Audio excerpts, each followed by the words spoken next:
Google play স্টোরে গিয়ে আপনি জেমিনি অ্যাপ বলে সার্চ করলে আসবে। আবার লগ ইন করে নিয়ে আপনি এভাবে তৈরি করতে পারবেন। প্লাস অপশনে গিয়ে একটা ছবি দিবেন, দিয়ে তারপর আপনি বাংলায়ও প্রম্পট লিখতে পারবেন।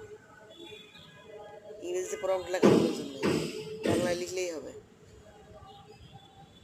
আপনি যেটা দেবেন, যেটা বানাতে বলবেন সেভাবে বানিয়ে দেবে। আপনি যদি লিখবেন যে আমাকে এভাবে একটা ছবি বানিয়ে দিন,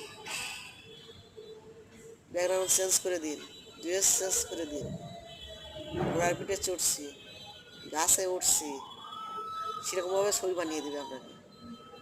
আপনি বাংলায় লিখে করতে পারবেন, ইংরেজিতে প্রম্পট লেখার প্রয়োজন নেই।